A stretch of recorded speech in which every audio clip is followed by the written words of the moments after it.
uma palavra que o Espírito Santo, há quase um mês, colocou em meu coração e eu quero compartilhar com você. Abra sua Bíblia, por favor, no Evangelho segundo Mateus, no capítulo 13, para a gente dar o pontapé inicial. Não sei se vamos conseguir repassar tudo aos irmãos, mas eu quero dizer aos irmãos o seguinte. Eu coloquei inclusive aqui numa das transparências que vai aparecer para você, dentro do tema, foi uma revelação que Deus me deu. Eu já venho pensando nela, orando, pesquisando, estudando, me informando, de maneira que eu pudesse trazer com a clareza que Deus colocou no meu coração, para que você também pudesse ter essa clareza. E quando eu meditava nessa mensagem, uma palavra que veio no meu coração é que essa mensagem, essa revelação de Deus, o tema está aqui em cima, ela tem o poder, porque é o poder de Deus, não é o meu poder, é poder de Deus, eu não tenho poder nenhum, quem tem poder é o Senhor. Ela tem um poder de mudar a sua história.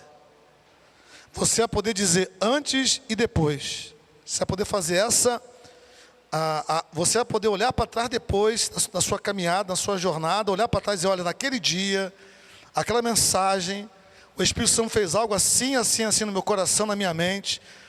E daquele dia em diante eu passei a fazer assim, assim, assado, e minha vida mudou para melhor. Eu tenho feito uma oração a Deus assim, que cada mensagem que é pregada aqui desse altar, seja algo prático, você consiga colocar em prática na sua vida, você precisa exercitá-la, você precisa viver essa mensagem. Que não seja mais uma mensagem que você ouviu, não seja mais um culto que você participou, não seja mais um momento que você abriu sua Bíblia, que você foi impactado pela palavra, mas seja algo que vai mudar a sua jornada, a sua trajetória, a sua caminhada com Deus em nome de Jesus. E para nesse início, eu vou começar com Mateus 13, que vai nos narrar algumas parábolas. Tem a parábola do semeador, tem a parábola do joio, tem a parábola do grão de mostarda, tem a parábola do fermento, e vai a explicação das parábolas, a parábola do tesouro escondido, da pérola, da rede, coisas novas e coisas velhas. Uma série de parábolas tem nesse capítulo de Mateus 13. Mas o Senhor me fez ficar com uma delas, que é a parábola do semeador, que começa no versículo 1 até o versículo 9, e depois a explicação que Jesus dá dessa parábola. Nem sempre Jesus fazia isso, diga-se de passagem, mas aqui nessa parábola ele fez questão de explicar o significado da parábola que ele havia contado. Então no versículo 10 até o versículo 23, há uma explicação da parábola. Estou apenas assim contextualizando para você. Eu vou ler a parábola e não a sua explicação, ok? Versículo 1.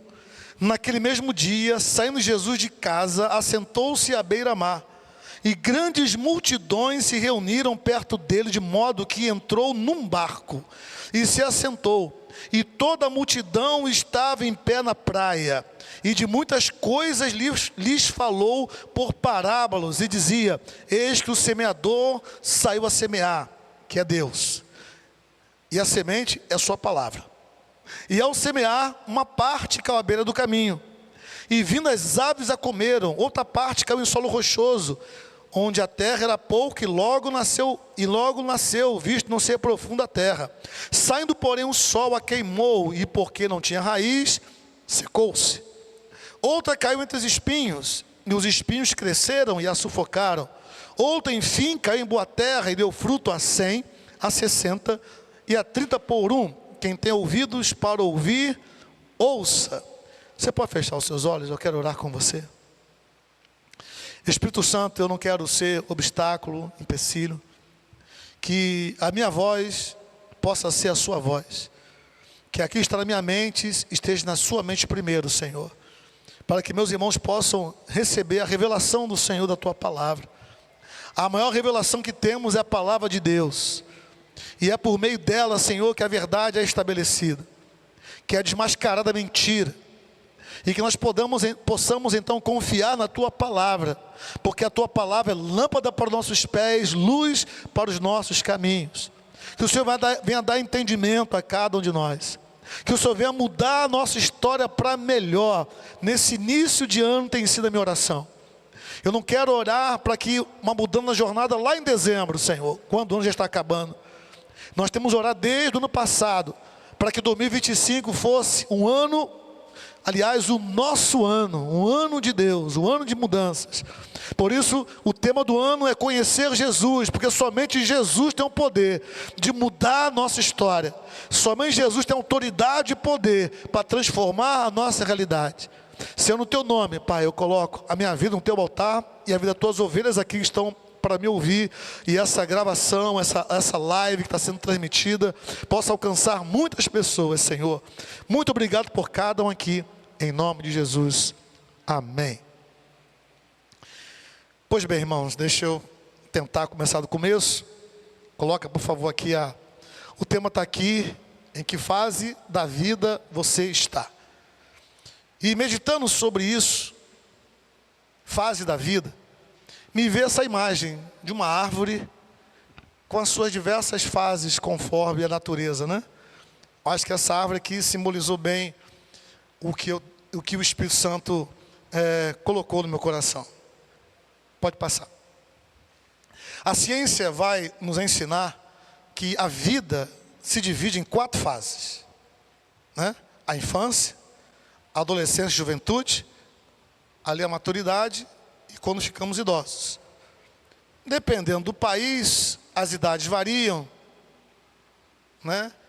De 0 a 11 anos, aqui na fase da infância, de 12 a 15 a adolescência, de 16 a 20 a juventude, de 21 a 64, 65 a maturidade, 65 e diante, ser idoso.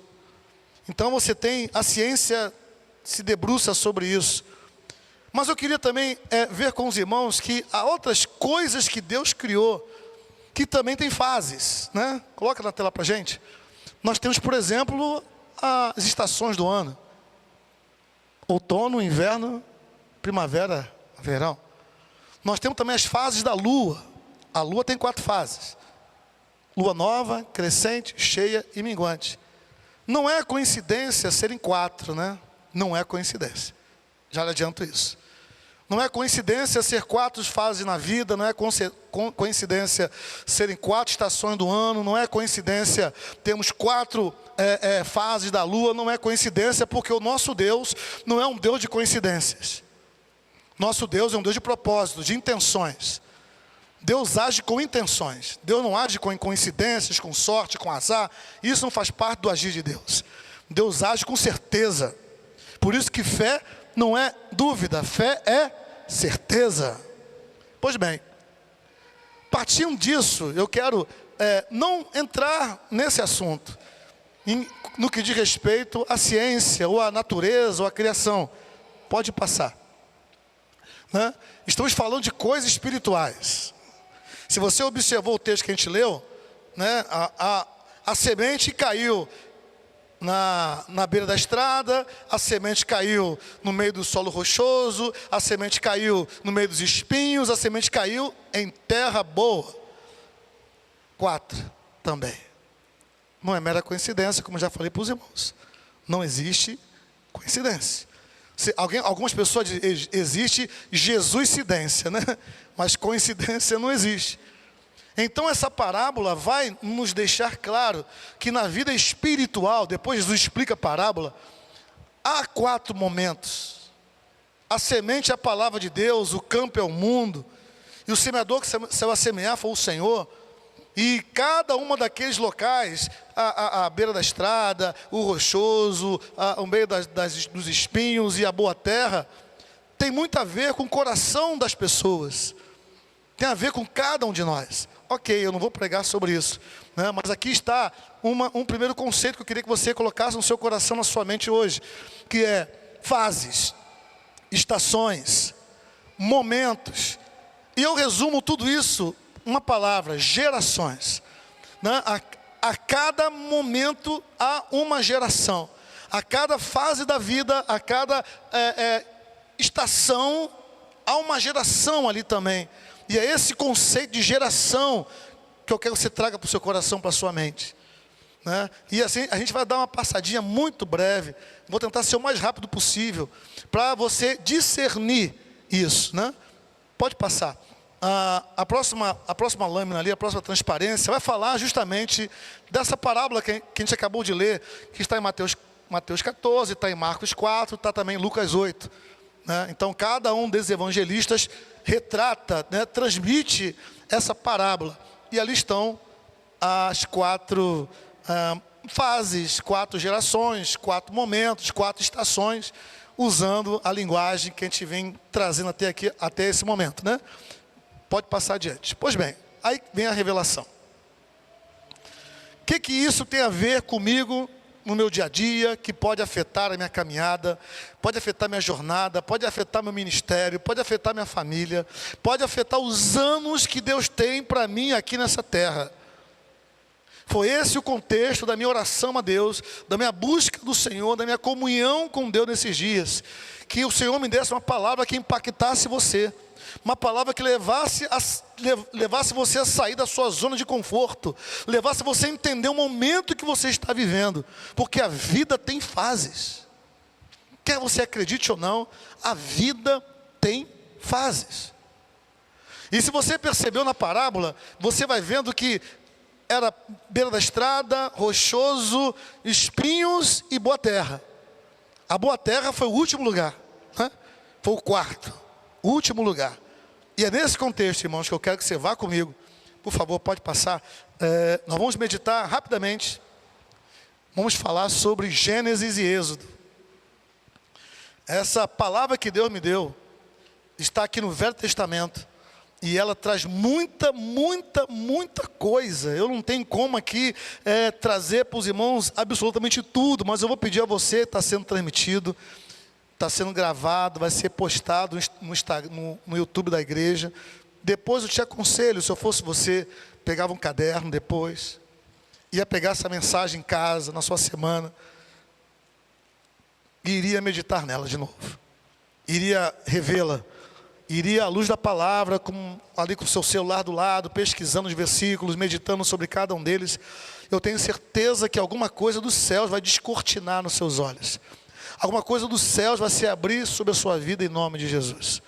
Então deixa eu lhe fazer algumas colocações antes da gente avançar aqui. Você sabe que Deus escolheu um povo, de todos os povos, todas as nações da terra, Deus escolheu o povo de Israel. E a partir do povo de Israel, a intenção de Deus era alcançar todas as nações da terra. Não era só ser Deus de Israel, ou Deus de Abraão, Isaac e Jacó. É ser Deus de todas as nações, usando Israel como sua testemunha, usando Israel como seu exemplo. Nós sabemos da história da palavra de Deus, a maioria de nós pelo menos sabe disso, que Israel obedecia, desobedecia a Deus, obedecia, desobedecia a Deus. É uma história de altos e baixos. E a gente vai tentar aqui agora com os irmãos, tentar narrar um pouco dessa história, para você entender as fases, as gerações, os momentos, né, as estações que esse povo vivenciou, que esse povo passou. E me parece, pela palavra de Deus, que esse processo se repete hoje. Se você olhar para as estações do dia de hoje, outono, inverno, primavera e verão, são as mesmas estações desde que Deus criou o mundo. As estações da lua, né, as fases da lua são as mesmas desde quando Deus criou o céu e a terra e a lua e o sol. Não mudou. Há algo imutável aí. E é dentro dessa imutabilidade, dessa coisa que não mudou, que eu quero trazer até você. Porque me parece que isso é uma lei de Deus. Parece que isso é um princípio espiritual profundo e que nós devemos olhar isso com muito carinho e colocar em prática em nossas vidas, em nome de Jesus. Eu não pretendo fazer um estudo bíblico com os irmãos, não pretendo fazer isso. Eu pretendo ministrar a palavra na forma de pregação aos irmãos. Porque eu creio que a palavra de Deus ela vai falar por si só. Eu quero começar, irmãos, narrando para você a história de José. José foi um sonhador, um dos 13 filhos de Jacó. Jacó teve 13 filhos, 12 homens e uma menina. E um desses meninos chamava-se José. José foi vendido como escravo por seus irmãos e foi levado como escravo para o Egito. Houve uma grande seca no mundo, 7 anos de seca. E Deus tinha dado um sonho a José. E José então interpretou o sonho do faraó. E o faraó então colocou José como o segundo abaixo sobre o seu reino, sobre o seu império. E durante os 7 anos de fartura, José então acumulou riqueza, acumulou comida no Egito. Quando vieram os 7 anos de seca, os povos, as nações em volta do Egito e do mundo inteiro, a seca foi braba, foi uma seca terrível. Inclusive está acontecendo uma seca semelhante aqui entre Equador, Bolívia e Peru, Colômbia, perdão. Naquela região desses 3 países fazem fronteiras um com o outro. A situação está tão braba, tão complicada, que os rios secaram. Os rios que produzem energia elétrica para esses países secaram. Estão com enorme dificuldade lá nesses 3 países. Bom, voltando para cá. Houve uma seca muito complicada, muito difícil. A profecia era de 7 anos de seca. Seria um momento muito difícil para todo mundo. E não foi diferente para Jacó e a sua família. Sem saber, né, José já estava lá no Egito como o segundo, como governador do Egito.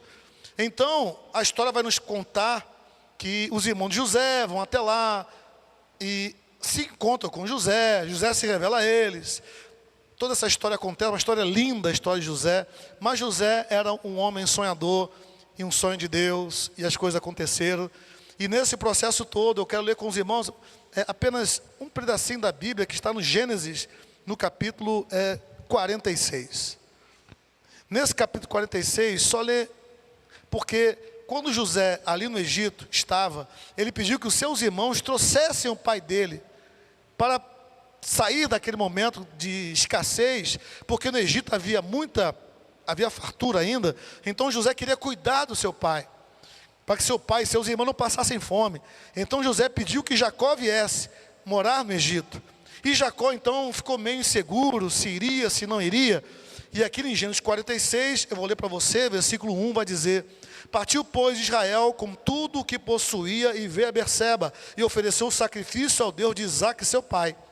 Falou Deus a Israel em visões. Israel é Jacó, porque Deus mudou o nome dele. De noite disse: Jacó, Jacó. Ele respondeu: eis-me aqui. Então disse: eu sou Deus, o Deus de teu pai. Não tema descer para o Egito, porque lá eu farei de ti uma grande nação. Eu descerei contigo para o Egito e te farei tornar a subir certamente. A mão de José fechará os teus olhos. Então Deus falou com Jacó que fosse de fato para o Egito. Então houve uma fase em que eles moravam no deserto, uma fase em que não havia conforto, uma fase em que, assim, eles achavam que estavam bem, não tinham grandes dificuldades, não tinham grandes compromissos, grandes responsabilidades. Então Deus realiza um sonho que Ele deu a José e leva o seu pai e todos os seus irmãos para o Egito. Aqui está uma fase. Acabou Gênesis. Entrou Êxodo. No Egito, a coisa começa a ficar difícil. Os irmãos de José morrem. José morre. Jacó morre. Toda uma geração morre. Surge então uma nova geração. Tanto do povo de Israel, que crescia como coelho. Eles se multiplicavam demais. O faraó também mudou. Vem um outro faraó que não conheceu José e decide então dominar o povo de Israel, que estava ali desfrutando do Egito, pensando o seguinte: esse pessoal cresce muito, daqui a pouco vão ser maior do que a gente, vão ser mais fortes do que a gente, vamos fazer alguma coisa? Aí fizeram, escravizaram o povo de Israel. Aqui começa, irmãos, uma segunda fase. Se numa primeira fase havia liberdade, mas havia escassez, havia liberdade, mas faltava muita coisa. Agora estava numa outra terra, no Egito, e lá eles desfrutaram um tempo de muita coisa boa, até que aquela geração passou. Geração, fase, momento. E uma nova geração surge, e essa geração que surge é escravizada. Há uma mudança agora. Daqueles que eram livres, se tornaram agora escravos. E essa escravidão durou 400 anos. Incrível. 400 anos de escravidão. Perderam a liberdade.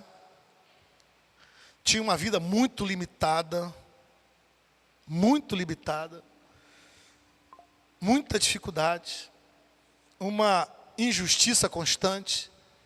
O faraó mandou matar os meninos que nasciam, por exemplo, e jogou no Nilo.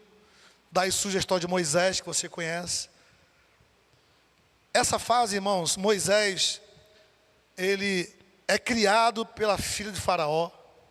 Você sabe disso, você conhece a história. Ele se torna um príncipe do Egito. Quando ele faz aproximadamente 40 anos, ele mata o egípcio para defender o seu povo. Ele descobre que ele não é egípcio, de fato. Descobre que os seus pais, a sua linhagem é dos escravos. Então o faraó manda matar José. José foge para não ser morto. E vai morar em Midian. Lá conhece Jetro, conhece a sua esposa, se casa lá. De príncipe ele se torna pastor de ovelhas. E lá ele fica, sabe quanto tempo? 40 anos. Já estava agora com 80 anos. Uma outra fase na vida de José. De príncipe, agora ele é cuidador ou pastorzinho de ovelhas. A história passa. Deus, no livro de Êxodo, vai dizer que ele teve compaixão do seu povo, de levantar, de acabar com aquela escravidão que durava 360 anos, já durava a escravidão. Então Deus, 60, não, 40, isso, mais ou menos. Quando Deus fala com 60 não, isso, mais ou menos isso. Passou-se 400 anos de escravidão, Moisés volta ao Egito, Deus o usa com poder, ocorrem as pragas, 10 pragas do Egito, o povo é liberto do Egito, e se dirige à terra prometida. Moisés não entra na terra prometida. Toda uma geração que caminhou com Moisés, da libertação do Egito, a travessia do Mar Vermelho, milagre de Deus, o mar se abre, eles atravessam o Mar Vermelho em terra seca, começa uma jornada no deserto, até chegar na terra prometida, uma jornada que duraria 3 meses. Eles chegaram nas portas da terra prometida. Moisés manda espiões olharem a terra. Os espiões voltam dizendo, levou 12 espiões. 10 dizem, é terra realmente que emana leite e mel, terra muito boa, mas tem gigantes, tem exércitos, tem muita dificuldade nessa terra, não vamos não, que se formos lá vamos morrer. Só que Josué e Caleb, que foram os 2 espias que também foram, não gente, vamos lá sim, Deus é conosco, é verdade, tem gigantes, tem exércitos, tem muralhas, tem povos guerreiros, mas Deus é conosco. Só que eles não ouviram. O povo então decidiu escolher um outro líder e queriam voltar para o Egito e acendeu a ira de Deus. Deus ficou irado. Deus falou a Moisés assim, Moisés, eu vou exterminar eles e fazer de você uma nação. Moisés e Arão se prostram diante do Senhor, falam com Deus. Estou citando para você o livro de Êxodo, ok? Números 14, estou citando para você aqui. Ele se ajoelhou, ele e Arão, e falaram com Deus. Tem misericórdia, Deus. Então Deus falou assim, tá bom, Moisés, vamos fazer o seguinte. Vocês vão peregrinar pelo deserto durante quanto tempo?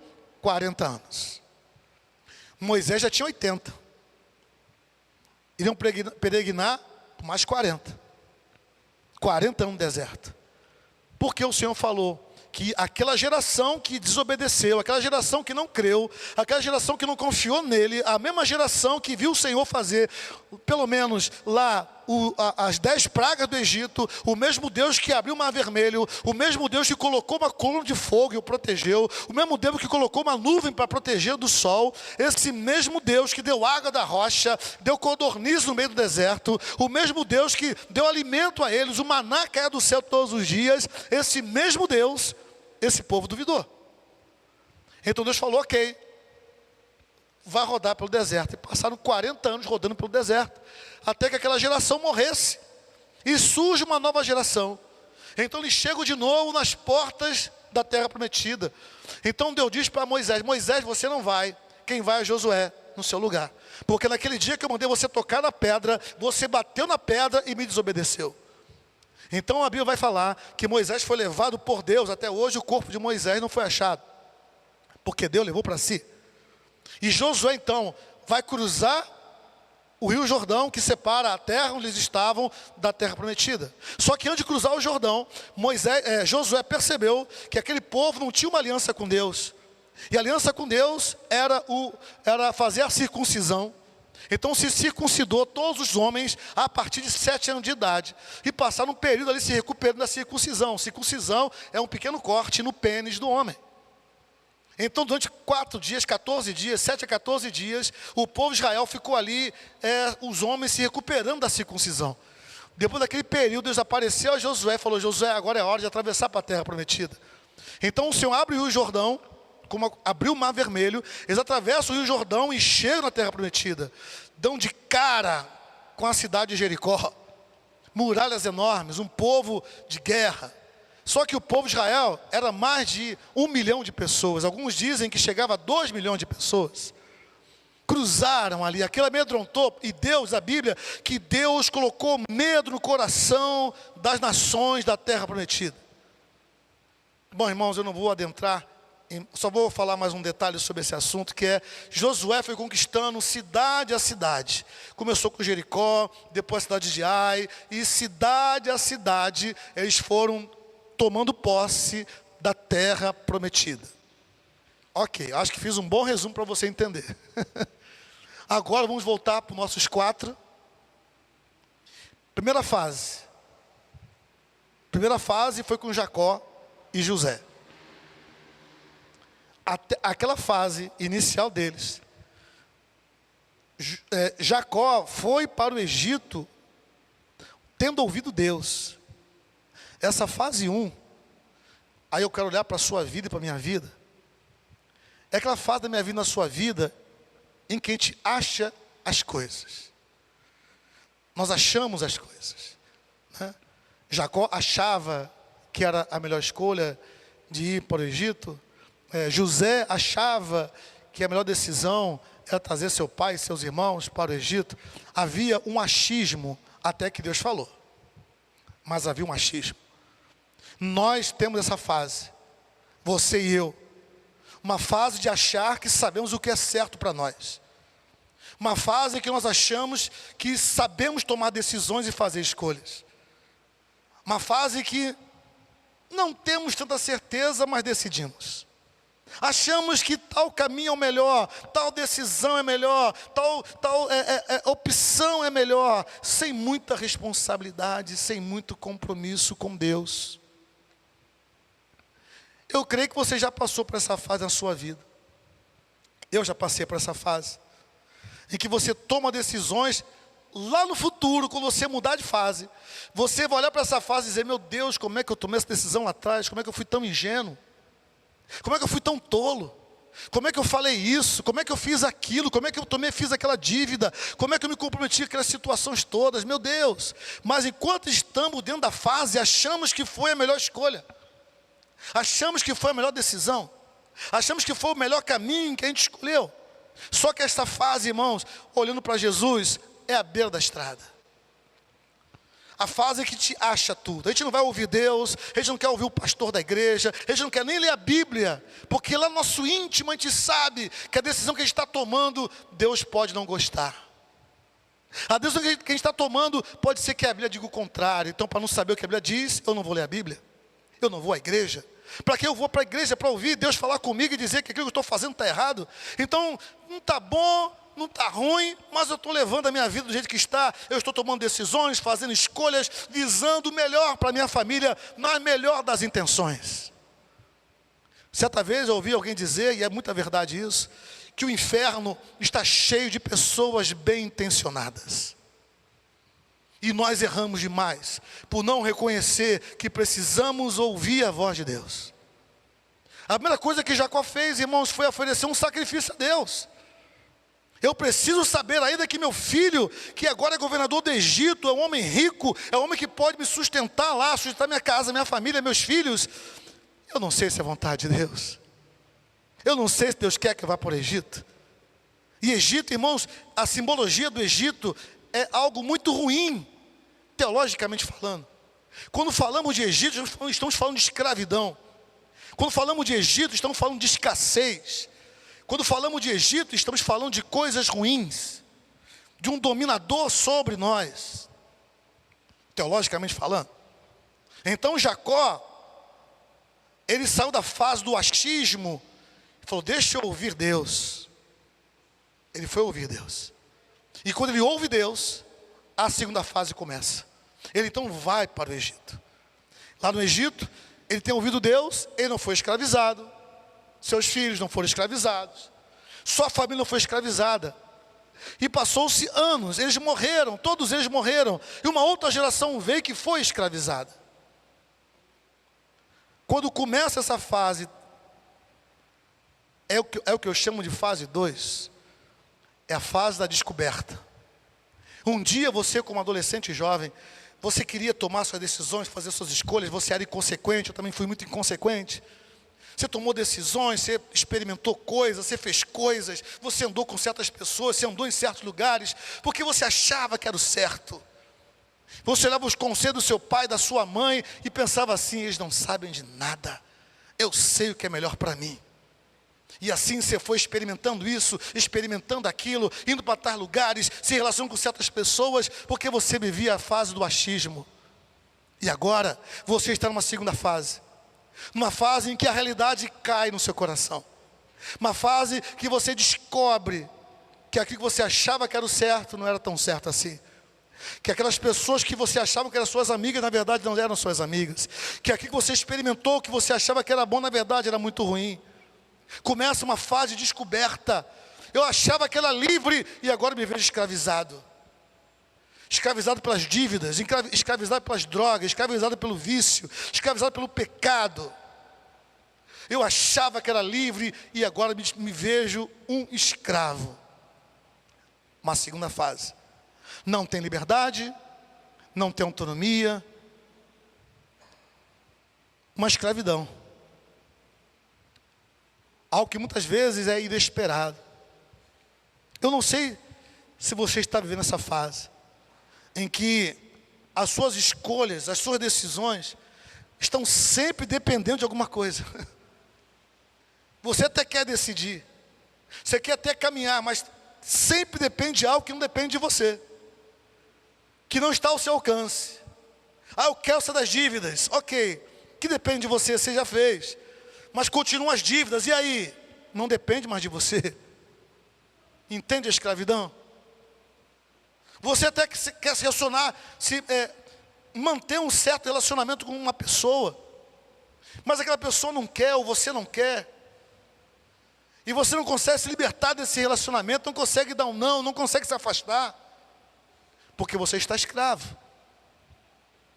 Há uma escravidão. E as pessoas não enxergam o que é uma escravidão. É um vício. A pornografia é um pecado que está arrasando famílias. Os jovens, as drogas, a própria internet, o vício de redes sociais. Surgiu uma palavra nova na língua portuguesa. Foi para o dicionário, há alguns tempos atrás, chamado nomologia. Você sabe o que é nomologia? No de não. Mo de mobile, não mobile, não celular. Nomologia é uma síndrome que as pessoas sentem quando não têm acesso a um celular, ou tem um celular e não tem acesso a redes sociais. A ciência deu um nome a isso, a essa condição em que a pessoa tem uma ansiedade, a pessoa tem algumas reações físicas e emocionais. A ciência chamou de nomologia. A pessoa está escrava. Escrava do cafezinho, não consegue passar um dia sem tomar café. Escrava da televisão, não consegue passar um dia sem estar longe da televisão. Todo dia tem que ter a televisão. Escrava do joguinho no celular, ou do lado do videogame. Escrava. Escrava do álcool, não consegue passar um dia sem tomar álcool, não consegue passar um dia sem um cigarro na boca, não consegue passar um dia sem cheirar um crack, sem fumar maconha. Escrava. Tem pessoas que são escravas do trabalho. Não consegue tirar 100% antenado no trabalho, não consegue relaxar, não consegue deixar o trabalho para depois, não consegue não. Eu tenho que pagar minhas contas, eu tenho isso, eu tenho aquilo, e vira a madrugada, vira a noite, a semana, trabalhando, mas no final do mês a conta não fecha, porque não entra dinheiro, porque há uma escravidão, a escravidão não vai deixar você prosperar. Já viu algum escravo rico? Já viu algum escravo com bens? Já viu algum escravo que tenha patrimônio? Eu não conheço ninguém. Se você conhece, me diga aqui, por favor. A escravidão, irmão, não permite a prosperidade. A escravidão não deixa você avançar, não deixa você crescer, não deixa você prosperar. Por melhor que você possa dizer, não, eu estou fazendo isso por uma boa causa, estou fazendo isso visando o melhor da minha família, mas se você tiver escravo, com família e tudo, você vai para a miséria. Com família e tudo, você não vai prosperar.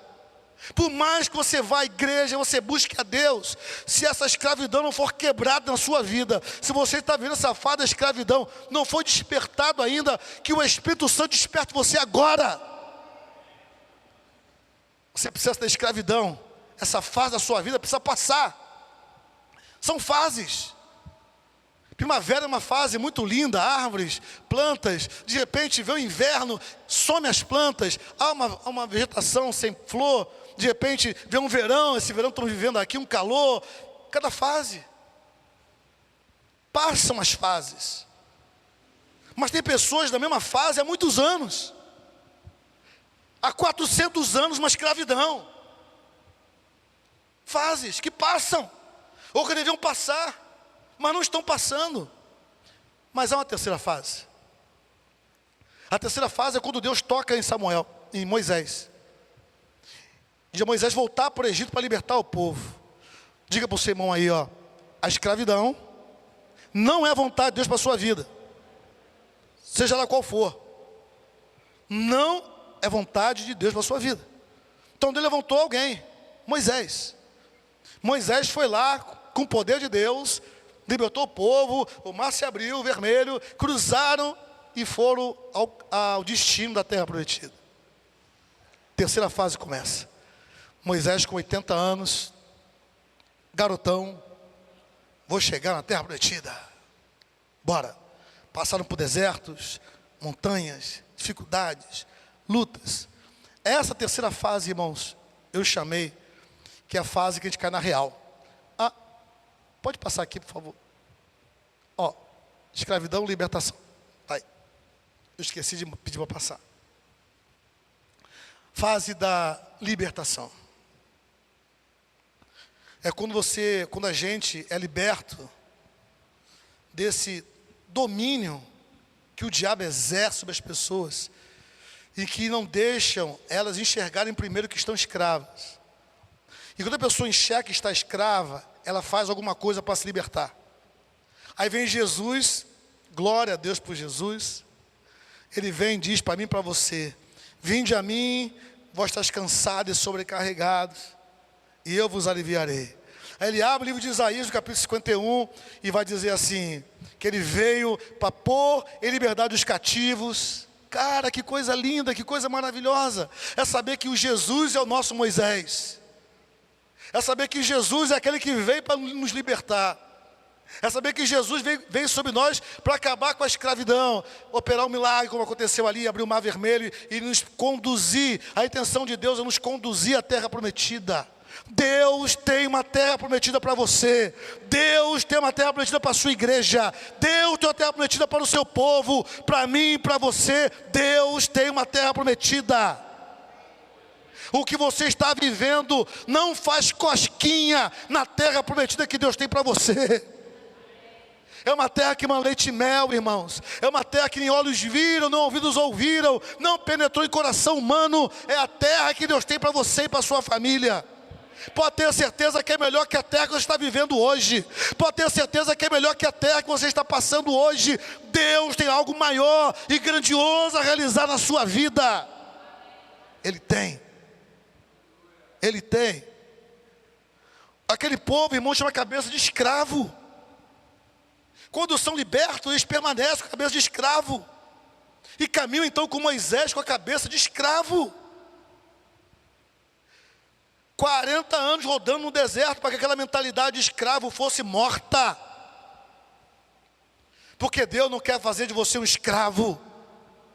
A palavra de Deus nos diz que através de Jesus Cristo nós temos vida e vida em abundância. Ele nos libertou do império das trevas e nos transportou para o reino do Filho do seu amor, diz a palavra. Ele quer libertar você. É essa fase 3. É a fase da libertação. Ela é real, ela é pragmática, ela é bíblica. Chega de escassez, chega de dificuldade, chega de problema, porque no deserto, irmãos, há escassez. No deserto falta água. No deserto não tem alimento sobrando, não tem mercadinho na esquina para você comprar. Mas foi no deserto que Deus deu pão, foi no deserto que Deus deu água, foi no deserto que Deus deu sombra, foi no deserto que Deus cuidou daquele povo, e é no deserto que Deus vai cuidar de você. Já se sentiu assim? Ah, eu me sinto no deserto. Já passou por essa fase na sua vida? Em que você pensou estar no deserto? Um sol escaldante durante o dia, 50 a 60 graus, e à noite um frio que chega abaixo de zero. Você não encontra nada fácil, tudo é difícil, tudo é complicado. Você levar o pão de cada dia para a sua casa, você trabalhar e ter resposta do seu trabalho, é deserto, irmãos, é difícil, complicado. Mas se Deus é por nós, quem será contra nós? É Deus com você, é Deus comigo, é Deus conosco. Ainda que você ande por um deserto, diz a Bíblia que Deus vai estar conosco. Vale da sombra da morte, deserto. Deserto é lugar de morte. Foi no deserto que Jesus foi levado para ser tentado pelo diabo. Mas foi no deserto que o Senhor Jesus botou o diabo para correr. Foi no deserto, irmãos, que Deus fez coisas tremendamente maravilhosas naquele povo. E é no deserto que Deus vai fazer grandes coisas na sua vida. Eu posso dizer para os irmãos, com meu testemunho pessoal, foi nos momentos que me achei num deserto, foi o momento que Deus mais operou milagre na minha vida. Foi o que Deus mais fez na minha família, foi o que Deus mais agiu no meu lar. Quando eu via que não tinha recursos, quando faltava ali o recurso, de repente um milagre acontecia, de repente um trabalho surgia, de repente um negócio acontecia, de repente um aumento aparecia de salário, e ali eu conseguia pagar minhas contas, conseguia administrar minha família no meio de um deserto. Mas há uma quarta fase. E essa quarta fase, irmãos, que eu quero encerrar falando com você aqui nessa noite. Pode colocar aqui a quarta fase? A terra prometida. Essa quarta fase, irmãos, não se comparará a tudo que você passou lá atrás. Todo o sofrimento que você passou na sua vida, lá no tempo da escravidão, no tempo de deserto, tudo que você passou lá atrás, não vai se comparar quando você entrar na terra prometida. Quando você passar a viver essa fase da terra prometida. Eu digo para os irmãos, em nome de Jesus, amados, o final é melhor do que o começo. Pode crer. Se você entendeu no seu coração, se Jesus é seu Senhor, pode ter certeza que o final é melhor do que o começo. Pode ter começado assim com dificuldades, com lutas, privações, necessidades, escassez, problemas aqui, uma dívida ali, você está trabalhando, o seu nome sujo no SPC, suas contas no vermelho, seu casamento não está legal, não está bem, doença, enfermidade, trabalho, não sei o que, doença. Pode ter certeza que a cura vai chegar. Pode ter certeza que a porta vai se abrir. Pode ter certeza que o conserto vai se manifestar. Pode ter certeza que Deus irá fazer algo extraordinário na sua vida, em nome de Jesus. A fase 4, irmãos, é a fase da superação. Mas também, irmãos, deixa eu lhe dar essa notícia. Há muita gente pregando que você vai ser feliz, que você vai ganhar dinheiro, vai prosperar, terra prometida. Mas na terra prometida, irmãos, é o lugar onde você vai ter as maiores batalhas. É o lugar onde você vai ter as maiores lutas. Porque foi lá a terra prometida que Josué teve que puxar da espada. Foi lá a terra prometida que Josué teve que pedir a Deus, depender de Deus, para que a muralha de Jericó caísse. Foi lá na terra prometida que Deus falou: você tem que andar em santidade. Para eu poder andar no meio de vocês, eu preciso que vocês andem em santidade. Então eles andaram em santidade. Acã foi morto e a santidade chegou no povo de Israel. Eles venceram a cidade de Ai. Eles venceram todas as cidades adiante, porque eles andaram em santidade diante do Senhor. Eles buscaram a Deus, obedeceram a sua palavra. A Bíblia vai nos dizer, irmãos, que quando obedecemos a palavra, somos abençoados. Quando desobedecemos a palavra, nós somos amaldiçoados. Isso não mudou. Isso não mudou.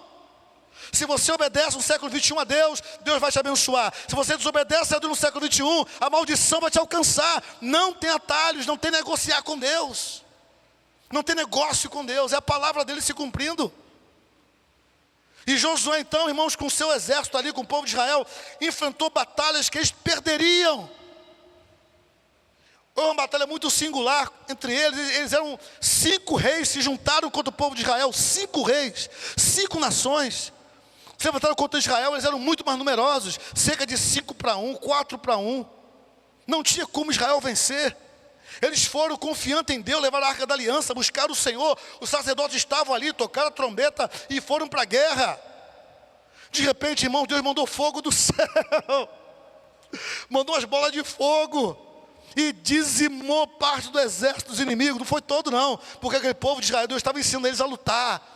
Na terra prometida, irmãos, tem luta. Na terra prometida, Deus vai te ensinar a lutar. Na terra prometida tem milagre de Deus. Essa fase que Deus quer que você entre hoje. Não importa se você está na fase 1, 2 ou 3. O que Deus tem profetizado para mim e para você é que Ele quer que você entre na terra prometida. Que você entre na terra que emana leite e mel. É uma terra de conquistas, é uma terra de realizações, é uma terra de vitórias, mas tem uma terra de lutas, de provações da sua fé. É uma terra que você vai ter que provar, a Deus a fé que você tem nele. É na terra prometida, é lá, nessa terra prometida, que Deus irá fazer grandes coisas acontecer na sua vida. Coloque a última lâmina, por favor. Está aí, ó. Qual fase você está? Em que fase da vida você está? Qual geração você faz parte? Que momento você está da sua vida? Como eu falei, irmãos, as fases na vida existem. Tem fases que dependem do globo, do mundo girar. Tem fases que dependem da posição da lua, o giro dela. Não dependem de mim nem de você. Tem fases que dependem de você estar envelhecendo, a sua idade. Nós estamos falando de coisas espirituais. E o nosso Deus tem prazer de fazer milagre. Você pode estar na fase 1, Deus quer te levar para a fase 4. Você pode estar na fase 2, Deus quer te trazer para a fase 4. Você está na fase 3, Deus quer te trazer para a fase 4. Você não pode mais perder seu tempo na fase 1, nem na fase 2, nem na fase 3. Jesus está voltando. Ele quer que a sua igreja, assim como Ele quis que o povo de Israel fosse, Ele quer que a sua igreja seja uma testemunha viva do poder dEle nesse século. Essa geração que está aí precisa conhecer o poder de Deus. E sabe como eles vão conhecer o poder de Deus? Olhando para você. E olha lá, a Lúcia ali, ó, ela está escrava. Que testemunha tem para contar? Nenhum. Ela é escrava, nada dá certo. Tudo coloca a mão, parece que vai dar certo, avança e a pouco acaba de novo. Tudo que faz é sempre com escassez, com dificuldade, com muita luta, muita limitação, muita dificuldade. Esse testemunho não glorifica a Deus. Sabe o que é o testemunho que vai glorificar a Deus? É quando as pessoas olhar para você e dizer, e ver em você, que aquela fase da escassez que você vivia, aquela ausência de paz, aquela ausência de alegria, de realização, de conquista na sua vida, em que área for. Não estou falando de bens materiais, estou falando de tudo. De tudo. Você é feliz no casamento, feliz em relação com os seus pais, feliz em relação com o seu profissional, na sua faculdade, na sua escola, com o seu marido, com a sua esposa, você com Deus, com a igreja, você com você mesmo. As pessoas olharem para você e verem a glória de Deus. Olhar para você ver uma alegria que não está presa a circunstâncias, uma alegria porque a alegria é fruto do Espírito. Ver quando você vê em você uma paz que não enxerga em mais ninguém. Eu falei com Deus, Senhor, eu creio que esse ano, aqui no meu coração de homem, que seja o ano da terra fértil. 30, 40, 100 por um. Seja o ano, Deus amado, dessa fase nova. De uma fase nova surgir na vida da gente. De uma fase nova, uma virada de página, sabe? Um novo momento para mim e para você. Mas eu queria encerrar, irmãos, lendo com você só um versículo que nos sirva de alerta. Porque esse mesmo povo que viu coisas tremendas, coisas assim assustadoras da parte de Deus, foi o mesmo povo que desobedeceu a Deus. Foi o mesmo povo que não quis saber de Deus. Foi o mesmo povo que se afastou do Senhor. E isso para nós é triste. Capítulo 2 de Juízes. Em que fase da vida você se encontra? Em que fase da vida você está? Eu posso dizer para os irmãos, já passei por todas elas. Salvação da seca extrema, Deus me tirou disso. Um dia fui escravo, Deus me tirou da escravidão. E agora a fase da libertação, de sair de fato da escravidão e viver o melhor de Deus. Não, Senhor, aqui ainda não. Atravessar o Mar Vermelho ainda não, Senhor. Eu quero atravessar o Rio Jordão. Eu quero entrar na terra prometida, eu quero chegar lá, Senhor. É lá. Lá é o meu lugar. Lá é que nós vamos chegar. Juízes capítulo 2, por favor. Versículo de número 8. Faleceu Josué, filho de Num, servo do Senhor, com a idade de 110 anos. Sepultaram no limite da sua herança em Timnat-Heres, na região montanhosa de Efraim, ao norte do monte Gaás. Foi também congregada a seus pais toda aquela geração. E outra geração após ele se levantou, que não conhecia o Senhor, nem tampouco as obras que fizera a Israel. Isso é triste, irmãos. Porque vivemos uma era assim. A geração que está aí hoje não conhece o Deus de Israel. A geração que está aí hoje, inclusive pastoreando igrejas, não conhece Jesus.